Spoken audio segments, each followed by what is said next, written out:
Donc, la structure qu'on va utiliser ici, c'est la structure répétée jusqu'à... Le traitement à répéter, c'est l'affichage du menu, le choix d'une lettre, etc. On va tout à l'heure expliciter la procédure menu. L'important, c'est que cette procédure va nous rendre un choix et va aussi modifier le fichier F. Donc, la condition d'arrêt de cette structure, c'est lorsque le choix introduit par l'utilisateur est Q, et pour que la saisie d'une lettre minuscule soit aussi valide, on a utilisé la fonction majus. Donc, jusqu'à majus de choix égale Q. Voilà, les deux résultats principaux du problème sont explicités. L'ordre maintenant des opérations. D'abord, la création de F, ensuite les opérations de mise à jour. Alors, dans cette analyse, nous avons utilisé plusieurs objets qu'il faudra déclarer. F, d'abord, c'est le fichier de données. On a utilisé ici un nouveau type, le type fiche. FT, c'est un fichier texte, donc on le déclare par le mot texte. Transférer et menu sont des procédures, et choix, c'est un caractère. Il faut maintenant définir le nouveau type fiche. Fiche, c'est quoi? C'est un fichier de adhérent. Et adhérent, à son tour, est un nouveau type qu'il faut déclarer. C'est un enregistrement formé par 4 champs. NCA, le numéro de la carte d'adhérent, un entier. Nom, une chaîne de 40 caractères, c'est-à-dire le nom de l'adhérent. La date de naissance de l'adhérent, c'est le champ date. C'est une chaîne de 10 caractères, et NBH, le nombre d'heures de sport par semaine, c'est un entier, et les types des champs sont indiqués dans le problème principal, donc il faut les respecter. Voilà. L'algorithme du problème principal est facilement déductible à partir de l'analyse qu'on a faite. Donc vous voyez, on devrait toujours avoir recours à l'analyse modulaire pour faciliter la résolution du problème. Donc voilà l'algorithme du problème principal. Maintenant, il faut analyser chacun des modules envisagés dans le problème principal. D'abord, la procédure transférée. Alors, cette procédure a pour paramètres le fichier texte FT et le fichier de données F. On va lire les informations à partir de FT et on va les écrire dans le fichier F. Donc, on aura besoin d'opérations d'entrée-sortie sur les deux fichiers. Donc, un bref rappel des opérations d'entrée-sortie sur les fichiers. Pour écrire un enregistrement dans un fichier, on utilise la procédure écrire avec comme paramètre le nom logique du fichier et la variable qui contient les informations à écrire dans le fichier. Et l'opération de lecture se fait par la procédure écrire, ayant aussi comme paramètre le nom logique du fichier et la variable qui va recevoir les informations à partir du fichier. Il faut faire attention, il faut que la variable utilisée pour les opérations d'entrée-sortie sur un fichier soit de même type que les enregistrements de ce fichier. Donc la variable qu'on utilisera pour le fichier F sera de type adhérent, comme les enregistrements du fichier F. Et la variable utilisée pour lire les lignes du fichier texte aura la même structure qu'une ligne de ce fichier, c'est-à-dire une chaîne ne dépassant pas 60 caractères. On vous rappelle aussi la notion de pointeur de fichier, qui est un entier qui indique à partir de quelle position du fichier la prochaine opération d'entrée-sortie sera effectuée. Sa valeur est incrémentée après chaque opération de lecture ou d'écriture dans le fichier. Pour expliquer un peu plus cette notion, on vous présente ce schéma donc, qui illustre la lecture d'un enregistrement d'un fichier. Voilà, on dispose d'un fichier F qui contient des enregistrements. On vous rappelle que les enregistrements sont numérotés à partir de 0. Donc, à la position de 0, on trouve l'enregistrement 1. À la position 1, on trouve l'enregistrement 2, etc. Supposons que le pointeur est sur le deuxième enregistrement. Donc, et on écrit lire FV, c'est-à-dire on veut lire un enregistrement de F et mettre les données de l'enregistrement dans la variable V. Voici la variable V. Voilà maintenant observer comment se passe l'opération de lecture. Donc l'enregistrement 3 est transféré à la variable, c'est une copie qui se fait, et le pointeur passe de la position 2 à la position 3. Donc c'est l'opération de lecture. Passons maintenant à l'écriture d'un enregistrement dans un fichier. On dispose d'un fichier F contenant des enregistrements, contenant un enregistrement, donc à la position N, on a la fin du fichier, et on a une variable V qui contient des données qu'on veut écrire dans le fichier. Donc on utilisera la procédure écrire F, V. Qu'est-ce qui va se passer? Les informations de la variable V vont écraser la fin de fichier qui va être décalée et le pointeur pointe de nouveau vers la nouvelle fin de fichier. Attention, ici, j'attire votre attention que lorsque le pointeur n'est pas sur la fin de fichier, par exemple, si le pointeur est sur l'enregistrement 2, écrire FV ne permet pas de faire un ajout dans ce cas, mais permet de modifier l'enregistrement 2. Donc, il faut faire attention. Écrire permet d'ajouter un enregistrement à la fin de fichier et permet aussi de modifier un enregistrement, l'enregistrement courant. On passe maintenant à la procédure transférée. Donc, elle a deux paramètres, le fichier texte et le fichier de données F. Un paramètre de type fichier est toujours passé par variable. Bien, alors quel est le résultat de cette procédure? Le résultat, c'est obtenir le fichier de données qu'on a appelé F. Comment on va l'obtenir? Alors, nous allons parcourir le fichier texte totalement. D'accord? Donc, il faudra d'abord l'ouvrir et il faut recréer F, c'est-à-dire F est inexistant, on va le créer par la procédure recréer. Et la structure algorithmique qui nous permet de parcourir totalement un fichier, c'est la structure tant que non fin de fichier. Fin de fichier, c'est une fonction qui retourne vrai lorsque le pointeur est sur la fin de fichier. Alors, qu'est-ce qu'on va faire pour chaque ligne du fichier texte? On va la lire. Et j'ai utilisé ici la procédure lire-NL qui permet de lire toute une ligne et de placer le pointeur sur la ligne suivante. Donc, la ligne sera copiée dans une variable qu'on a appelée VLigne. Donc, on lit une ligne du fichier texte et on écrit les informations nécessaires dans le fichier F. Mais il faut d'abord préparer la variable qui va contenir les informations à écrire dans le fichier F. Cette variable, on l'a appelée vtemp. Et rappelez-vous, cette variable contient 4 champs. Donc, comment on va obtenir la valeur de ces champs? Alors, je vous rappelle qu'une ligne du fichier texte comporte des informations séparées par des virgules. Alors, on va d'abord extraire la première partie jusqu'à la virgule dans une variable qu'on va appeler CH. Et là, j'ai fait appel à une procédure que j'ai appelée extraire. Alors, la variable CH est une chaîne.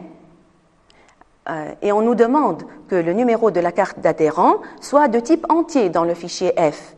Donc, on doit utiliser la procédure valeur qui convertit une chaîne en un nombre. Alors, le résultat sera obtenu dans le champ NCA de la variable vtemp. Et R, c'est un indicateur d'erreur. C'est le troisième paramètre de la procédure valeur. Ensuite, on passe à l'extraction de l'information suivante, qui est le nom de l'adhérent. Le nom de l'adhérent est une chaîne de caractères, donc on peut directement extraire dans ce champ. Donc, de VLigne, on extrait l'information suivante et on la met dans vtemp.nom. Même chose pour la date, on appelle la procédure extraire et le résultat, on l'obtient dans le champ date de la procédure vtemp. Et enfin, ce qui reste dans la chaîne, V', on le convertit en un nombre NBH, le nombre d'heures de sport par semaine. C'est un entier, donc on a utilisé la procédure valeur directement. Alors, ici, vous remarquez qu'on précède chaque champ par le nom de la variable de type enregistrement, qui est vtemp. On a écrit vtemp.ca, vtemp.nom, etc. Alors, on peut utiliser la structure avec pour éviter cette réécriture. Comment? On écrit avec le nom de la variable de type enregistrement, faire, et par la suite, dans cette structure-là, on utilise directement les noms de champs sans avoir besoin de réécrire à chaque fois le nom de la variable de type enregistrement. Et il faut terminer cette structure par fin avec. Voilà donc comment devient le traitement avec la procédure avec. Bon. Ensuite, une fois tout le fichier texte lu et les informations transférées dans F, on n'oubliera pas de fermer le fichier F et le fichier FT. L'ordre des opérations, le voilà. Et les objets qu'on a utilisés ici, c'est V' et CH qui sont des chaînes, vtemp qui est de type adhérent, comme les enregistrements du fichier F, R est une variable de type entier, c'est l'indicateur d'erreur de la procédure valeur, et extraire, c'est une procédure. On peut facilement déduire l'algorithme de la procédure transférée, le voilà. Et on passe à la procédure extraire. Alors, quel est le résultat de cette procédure? C'est la variable, alors d'abord, les paramètres formels qu'on a utilisés ici, c'est la variable V, c'est-à-dire une chaîne qui contient 4 informations séparées par virgule, et la variable CH, qui est une variable dans laquelle on va extraire la première information. Donc, une fois cette information extraite, il faut supprimer la première partie de la variable V pour donc pouvoir passer à l'information suivante. Donc, le résultat, en fait, c'est V et aussi CH. Comment on obtient CH? Alors, d'abord, prenons un exemple de contenu de la variable V pour mieux comprendre. Voilà un exemple. La première information, c'est 10, ça représente le numéro de la carte d'adhérent, en fait. Ensuite, une virgule, puis le nom de l'adhérent, par exemple, Mohamed Marwan Chebi. Ensuite, une virgule et sa date de naissance. Une virgule et le nombre d'heures qu'il pratique par semaine. Voilà donc. Alors, comment on obtient CH? On l'obtient par la procédure sous chaîne qui permet de copier de la variable V à partir de la première position P-1 caractère. Et P, c'est quoi? P, c'est la position de la virgule dans la variable V. Ici, par exemple, P va contenir 3. On a 2 caractères pour le numéro de la carte, ensuite virgule. Donc, P va contenir 3. Et CH, on extrait P-1. Si la virgule est à la position 3, donc on extrait 2 caractères. Voilà. Et V, maintenant, il faut supprimer maintenant de V la première partie pour pouvoir passer à l'appel suivant, à l'information suivante, qui est le nom. Donc, on va utiliser la procédure efface de la variable V à partir de la première position P caractère. Par exemple, ici, la virgule est à la position 3, donc on efface les trois premiers caractères. Voilà. Donc, la chaîne V va contenir, pour l'appel suivant, Mohamed Marwan Chebi, 10-12-1981 et 4. Voilà donc la procédure extraire. Bien sûr, il faut commencer par déterminer la position de la virgule, ensuite déterminer CH et ensuite effacer les caractères nécessaires de V. Ici, on a utilisé une variable P qui est un entier, bien sûr. On retourne maintenant au problème principal et nous avons fini d'analyser la procédure transférée et aussi la procédure qu'elle a appelée, qui est extraire. La procédure suivante, c'est la procédure menu. Et observez dans quelle structure elle est appelée. Elle est appelée dans la structure répétée jusqu'à majus de choix égale Q. Alors, et l'appel, on l'a fait avec la variable choix et le nom logique du fichier F. On va maintenant l'analyser. Alors, choix et F sont deux résultats de la procédure menu. Donc, ces paramètres sont passés par variable. Et le résultat, bien sûr, c'est le couple choix et F. Le choix, comment on l'obtient? Alors, on va proposer à l'utilisateur un menu dans lequel il va choisir une action par la saisie d'une lettre. Cette lettre doit être forcément A pour l'ajout, M pour la modification, S pour la suppression, T pour le tri et Q pour quitter l'application. Donc, on a utilisé la procédure répétée jusqu'à, donc, pour contrôler la saisie du choix de l'utilisateur. Et avant la lecture de ce choix, on présentera à l'utilisateur un menu, donc, par la procédure afficher menu. F maintenant, le deuxième résultat de la procédure menu, c'est F. Alors, comment on obtient la modification, les mises à jour de F? C'est par la structure conditionnelle à choix multiples selon. Selon quoi? Selon la valeur du choix choisi donc par l'utilisateur et précédé de la fonction majus. Alors, pour chaque valeur du choix de l'utilisateur, on va faire appel à une procédure. Donc, pour nous simplifier le travail, bien sûr, on a toujours recours à l'analyse modulaire. La procédure ajoutée pour ajouter un enregistrement, la procédure modifiée, la procédure supprimée, la procédure triée. La lettre Q ne lui correspond aucun traitement. Si l'utilisateur choisit Q, aucun traitement ne sera fait et on fera un retour au programme principal. Et donc, ça permettra de quitter l'application puisque la procédure menu a été appelée dans la structure répétée jusqu'à choix égale Q. L'ordre des opérations, maintenant, le choix d'abord, ensuite l'action de mise à jour voulue par l'utilisateur. Et les objets qu'on a utilisés ici sont tous des procédures: afficher menu, ajouter, modifier, supprimer et trier. L'algorithme de cette procédure est facilement déductible de l'analyse, le voilà. Qu'est-ce qu'il faut faire maintenant? Il faut analyser chacune des procédures envisagées dans cette procédure menu. Commençons par la procédure d'ajout d'un enregistrement dans le fichier. Quel est le résultat de cette procédure? Le résultat est un ajout dans le fichier. Et on précise dans l'énoncé du problème que l'ajout doit se faire à la fin du fichier. Donc, ajout, comment on va faire ça? On va d'abord ouvrir le fichier F.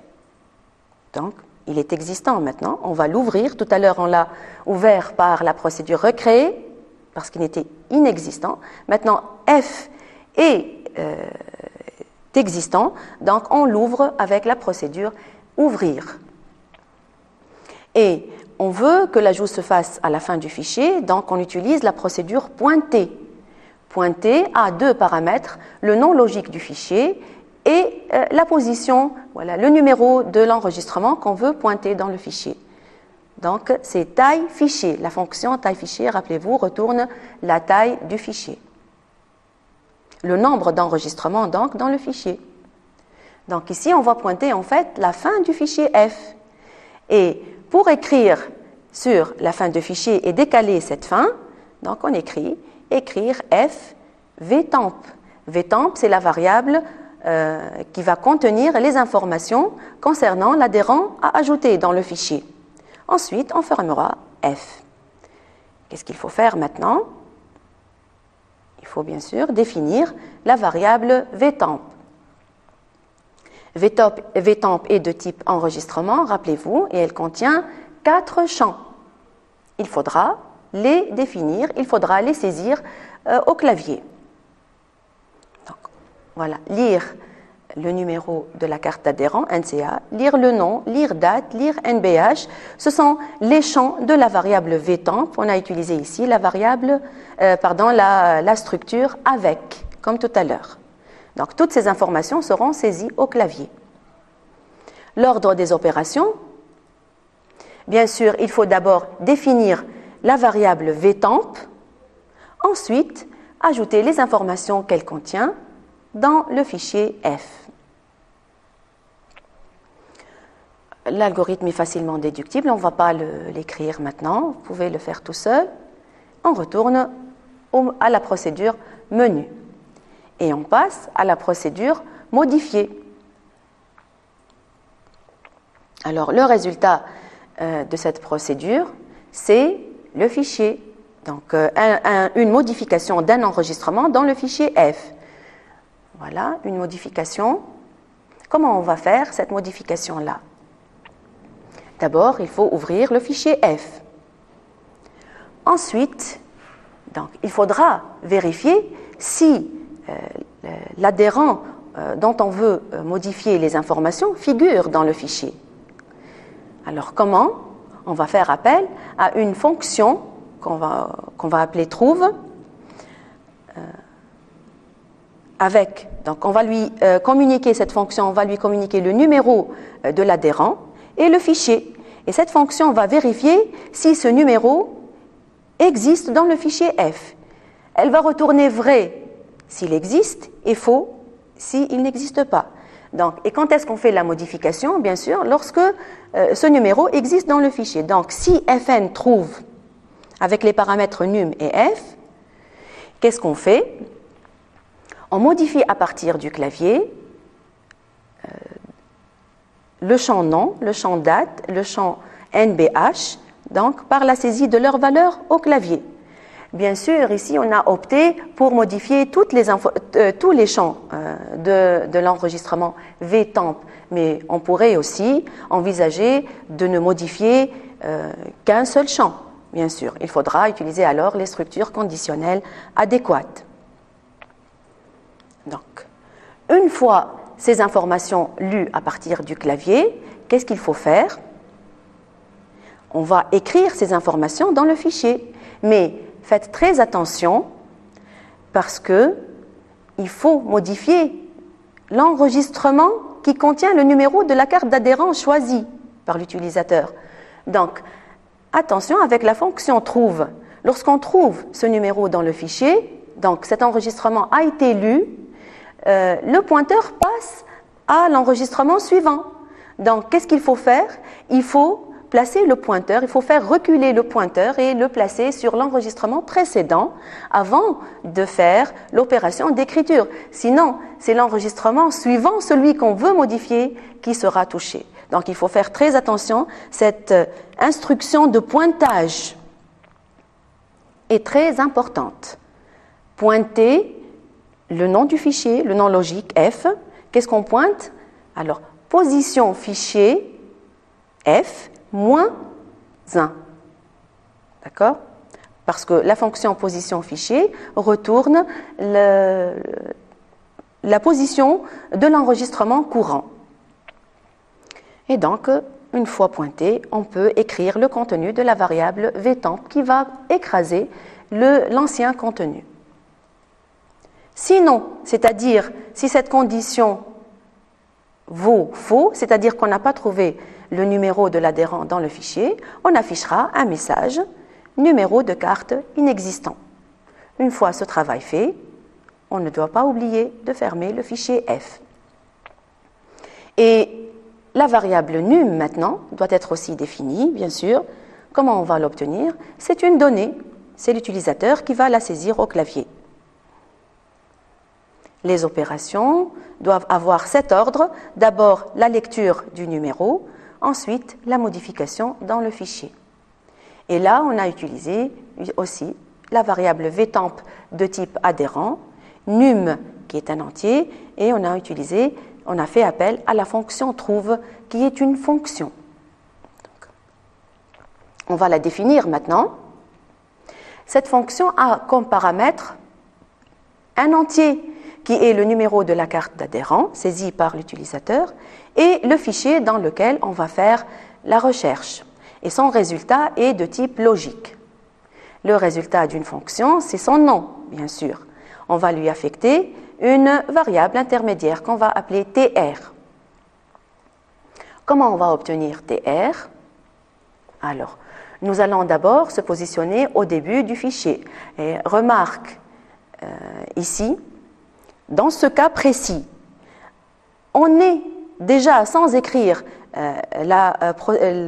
l'instruction pointée F0, on est sur l'enregistrement ayant pour numéro 0, puisqu'on vient d'ouvrir le fichier dans la procédure modifiée. Mais j'ai préféré l'écrire ici pour le cas général.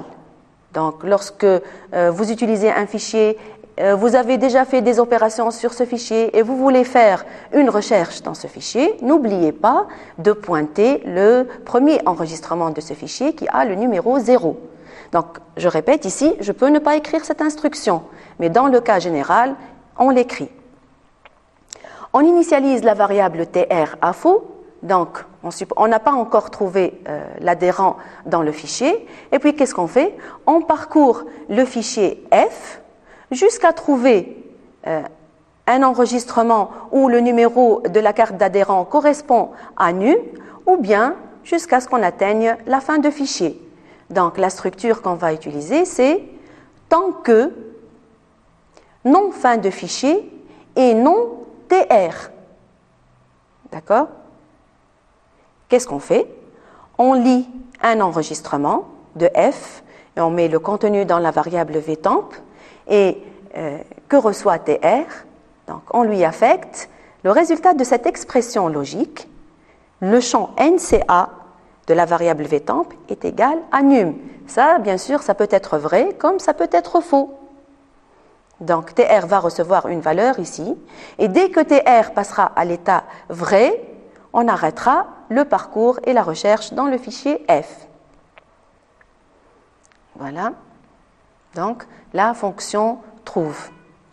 Donc, c'est une recherche séquentielle, rappelez-vous. L'ordre des opérations, d'abord déterminer la variable TR, ensuite affecter son contenu au nom de la fonction trouve. Et là, nous avons utilisé la variable vtemp qui est de type adhérent et la variable TR qui est de type logique comme le type de la fonction. On retourne à la procédure menu pour expliciter la procédure suivante. C'est la procédure supprimer. Alors, elle a comme paramètre le nom du fichier et le résultat, c'est la suppression d'un enregistrement dans ce fichier. Alors, quel enregistrement on va supprimer? C'est celui qui correspond au numéro de la carte d'adhérent saisie par l'utilisateur. Donc, la suppression, comment on va la faire? On va ouvrir le fichier F et comme tout à l'heure dans la procédure modifiée, on va faire appel à la fonction trouve, la même qu'on a explicitée tout à l'heure, hein, c'est la même fonction. Donc on lui envoie le numéro de la carte saisie et le nom du fichier dans lequel on fait la recherche. Si on trouve ce numéro, qu'est-ce qu'on fait? On supprime. J'ai fait appel à une autre procédure parce que c'est un peu compliqué, donc j'ai encore décomposé le problème. Donc, si on trouve ce numéro, on fait appel à la procédure supr. Sinon, on affiche un message indiquant que ce numéro ne figure pas dans le fichier et on ferme ensuite le fichier, bien sûr. Le numéro est saisi par l'utilisateur et l'ordre des opérations, le voilà. On a utilisé aussi la fonction trouve, la variable num qui est un entier et la procédure supr qu'on va expliciter maintenant. Alors, le résultat de cette procédure, c'est une suppression. Comment on va faire cette suppression? Alors, on va opter par la méthode la plus simple. Et on présentera tout à l'heure une autre méthode. Alors, cette méthode consiste à créer un fichier temporaire dans lequel on copie tous les enregistrements du fichier F, sauf l'enregistrement qu'on veut supprimer. Par la suite, on va renommer le fichier, on va supprimer, on va écraser le fichier initial et on va renommer le fichier F par le nom physique du fichier qu'on a créé. Donc, la suppression d'un enregistrement se fera par l'effacement du fichier initial et par le renommage du fichier temporaire qu'on a appelé ici F2 par le nom physique du fichier F. D'accord? Et F2, comment on va l'obtenir? F2, donc c'est le fichier temporaire qui va contenir tous les enregistrements de F sauf celui à supprimer. Donc, bien sûr, il faudra faire l'opération d'association entre le nom logique qu'on a choisi F2 et le nom physique. On a choisi de l'appeler sur le support externe ftemp.date dans le même dossier que F. Et on va le créer F2 pour la première fois. Donc on utilise la procédure recréer. Et comment on va l'obtenir? C'est en faisant un parcours total du fichier F avec la structure tant que nom fin de fichier F, faire quoi? Lire un enregistrement de F et mettre le contenu dans vtemp. Et ensuite, on fait un test. Si la valeur du champ NCA de la variable vtemp est différent du num, c'est-à-dire le numéro de la carte d'adhérent de l'enregistrement qu'on veut supprimer, dans ce cas, on écrit cet enregistrement dans le fichier F2. Donc, si vtemp.nca est différent de num est un paramètre, voilà, de la fonction supr qui a été envoyée à partir de la procédure supprimée. D'accord? Donc, si cette condition est vraie, qu'est-ce qu'on fait? On écrit dans le fichier F2 le contenu de la variable vtemp. Et on ferme, bien sûr, par la suite F2. Donc, c'est un parcours total de F. On copie tous les enregistrements, sauf donc, celui à supprimer. Donc, c'est un parcours total de F. Voilà. Alors, bien sûr, il faut d'abord créer F2. Ensuite, il faut effacer F, donc le fichier initial, et renommer F2 par le nom physique de F. On a utilisé ici la variable vtemp de type adhérent et F2 qui est de même type que F, c'est-à-dire de type fiche. Ce type, on l'a déclaré au début de l'analyse de ce problème. C'est un fichier d'adhérent. On vous présente maintenant une autre méthode de suppression d'un caractère dans un fichier. C'est une méthode qui consiste à faire la suppression d'un enregistrement par des opérations de décalage. Alors, quand est-ce que c'est avantageux d'avoir recours à cette méthode? C'est surtout lorsque l'enregistrement a supprimé et vers la fin du fichier. Donc là, les opérations de décalage ne seront pas nombreuses.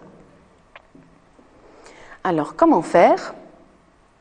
Tant que nom fin de fichier F, faire. Alors, attention. Alors, quand on a fait appel à la procédure de suppression, nous avons fait d'abord appel à la fonction trouve. Et cette fonction trouve permet de vérifier l'existence d'un enregistrement dans le fichier. Et quand est-ce que le pointeur, où est-ce qu'il est positionné à la fin de cette fonction-là, il est positionné sur l'enregistrement suivant de celui qu'on veut supprimer. D'accord? Qu'est-ce qu'on va faire? Nous allons, à partir de cette position-là, faire un décalage de tous les enregistrements jusqu'à la fin de fichier. Un décalage d'une position vers le haut. D'accord? Donc, à partir de la position où est placé le pointeur après l'appel de la fonction trouve, on va parcourir tout le fichier et on va faire des opérations de décalage. Donc, la structure qu'on va utiliser, c'est la structure tant que non fin de fichier F. Donc, qu'est-ce qu'on va faire? On va lire un enregistrement de F dans la variable vtemp. Et attention, alors, cet enregistrement-là, une fois lu, le pointeur passe à l'enregistrement suivant. Et où est-ce qu'il faut décaler l'enregistrement lu? Il faut le décaler à la position qui le précède. Donc, il faut faire un décalage de 2 positions. D'accord? Donc, on pointe dans le fichier F l'enregistrement qui a pour numéro position fichier -2. Et qu'est-ce qu'on fait? On écrit le contenu de la variable vtemp dans F. D'accord? Ensuite, on pointe l'enregistrement suivant et ainsi de suite jusqu'à arriver à la fin de fichier. C'est un peu compliqué, hein, mais c'est dû, ce pointage dans le fichier est dû au fait qu'après chaque opération d'entrée-sortie, le pointeur avance d'un enregistrement. Donc, il faut faire très attention. Et en fin de compte, qu'est-ce qu'il faut faire? On est arrivé à la fin de fichier, mais attention, nous avons décalé le dernier enregistrement. Qu'est-ce qu'on a obtenu donc? À la fin de fichier, donc, on a obtenu 2 enregistrements identiques. Le dernier, donc, est écrit 2 fois. Qu'est-ce qu'il faut faire? Il faut remonter dans le fichier pour pouvoir pointer l'enregistrement, le dernier enregistrement, et il faut supprimer cet enregistrement-là avec la procédure tronquer F. Donc, voilà. On a présenté 2 méthodes pour supprimer un enregistrement dans un fichier. On retourne à la procédure menu et il nous reste uniquement à expliciter la procédure trier. Alors, on va trier F. Le résultat, donc, de cette procédure, c'est le fichier F trié. Comment on va l'obtenir? Dans l'énoncé, on nous demande de transférer les informations de F dans la mémoire centrale, donc on va utiliser la structure de tableau, et de faire le tri, ensuite de recopier les informations du tableau dans le fichier. Donc, pour obtenir le fichier trié, qu'est-ce qu'on va faire? Donc, on va pointer le début du fichier F et on va parcourir totalement le tableau T trié. Donc, pour I de 1 à N, faire, qu'est-ce qu'on va faire? On va écrire les éléments de T dans F. Donc, on va écrire un élément de T, l'élément T de I. Et T est trié ici, bien sûr. Donc, c'est un parcours total du tableau T et l'écriture de son contenu dans le fichier F. Comment on obtient le tableau trié maintenant? On l'obtient par l'appel d'une procédure tri-insert, puisqu'on nous demande dans l'énoncé de faire le tri par insertion. Et ici, observez les paramètres de cette procédure. On a 3 paramètres.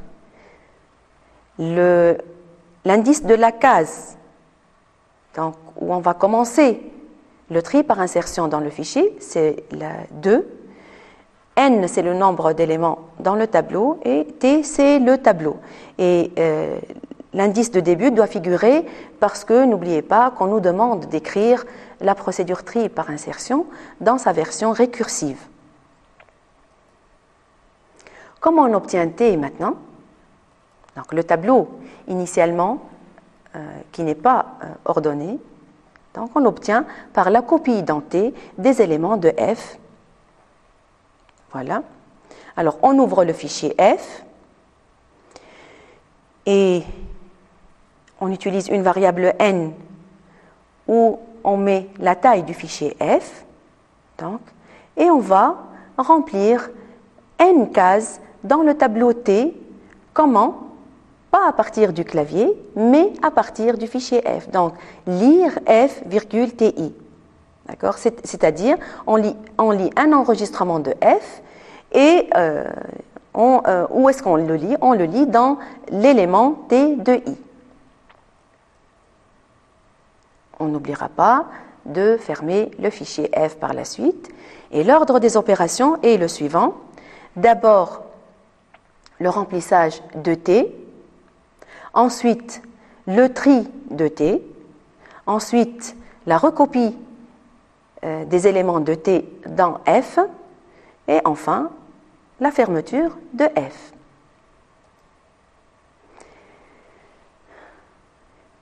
Dans le TDO ici, on a ajouté une colonne, la colonne code. Pourquoi? Pour préciser qu'en fait, physiquement, T et T trié, c'est le même objet dans la mémoire centrale, c'est le même tableau. Mais T et T trié sont deux états du même tableau T. T est initialement non ordonné et par la suite, il devient ordonné. D'accord? Donc, le code de T et de T trié est le même dans le programme Pascal, si vous décidez de l'écrire. Donc, le code, c'est T. Et le code de F trié, c'est F. C'est F qui est comme paramètre dans la procédure triée. On a utilisé aussi I et N qui sont des entiers et on a fait appel à la procédure tri-insert. Donc, voilà le TDO. Et ici, T et T trié sont de type tab. Tab doit être défini, c'est un nouveau type, c'est un tableau de 100 adhérents.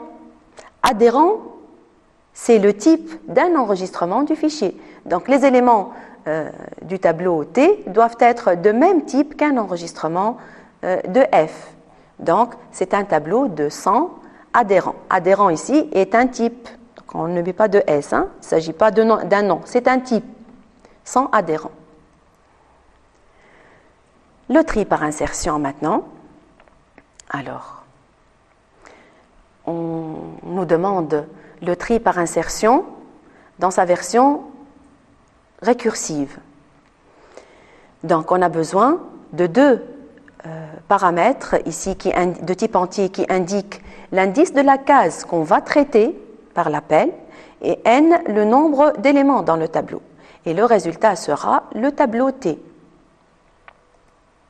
Rappelons d'abord le principe du tri par insertion.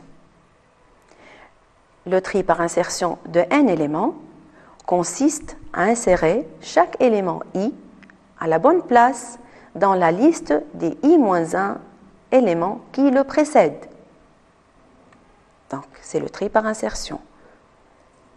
Et rappelons maintenant le principe de la récursivité. Un module est dit récursif lorsqu'il fait appel à lui-même. On y utilise généralement une structure conditionnelle ayant la forme suivante. Si point d'arrêt, alors, et on précise les instructions du point d'arrêt.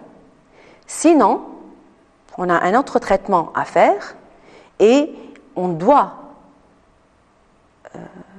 faire dans ce traitement l'appel récursif avec des paramètres changés, forcément, avec des paramètres changés. Les paramètres des appels récursifs doivent converger vers le point d'arrêt. Après ce bref rappel, retournons à l'analyse de la procédure tri-insert. Le résultat de la procédure, c'est T, le tableau. Comment on va l'obtenir? Alors, il s'agit d'un traitement récursif, donc on a besoin d'une structure conditionnelle où le point d'arrêt, c'est lorsque l'indice de début est supérieur à n. Dans ce n qui est le nombre d'éléments du tableau. Dans ce cas, on n'a aucun traitement à faire, le tableau est trié. Donc, mais si d est inférieur ou égal à n, on a un traitement à faire. Donc il s'agit d'insérer l'élément numéro d à la bonne place parmi les d-1 éléments qui le précèdent. Et par la suite, faire l'appel récursif à la procédure tri-insert pour traiter la case numéro d plus 1. Le traitement à faire, c'est le traitement de décalage, donc pour insérer l'élément à la bonne place. Vous le connaissez, on a besoin d'une variable auxiliaire dans laquelle on sauvegarde le contenu de la case numéro D et on commence le parcours à l'envers des éléments qui précèdent l'élément numéro D. Donc, pour faire le parcours, on a besoin d'un compteur J qui prend initialement la valeur D-1. Et on parcourt donc à l'envers le tableau à partir de la position J jusqu'à trouver la place où on va insérer l'élément. Donc, tant que J est supérieur ou égal à 1 et T de J point non, je vous rappelle que le critère de tri, c'est l'ordre alphabétique des noms des adhérents. Donc, tant que J supérieur ou égal à 1 et T de J point non est supérieur à T de D point non, qu'est-ce qu'on fait? Alors, on décale le contenu de la case J dans la case J plus 1 et on décrémente le compteur J. À la suite de cette boucle-là, donc, on a fait les décalages nécessaires. Il reste uniquement à mettre le contenu de la variable aux, donc dans laquelle on a placé initialement le contenu de la case D du tableau T, ou dans la case TJ plus 1. Voilà donc la procédure d'insertion. On retourne à la procédure menu. On a explicité toutes les procédures donc appelées dans cette procédure. On retourne maintenant au problème principal. Ici aussi, toutes les procédures ont été explicitées. Donc, nous avons achevé la résolution de ce problème de révision. J'espère que cette séance vous a été bénéfique. Je vous remercie de votre attention et au revoir.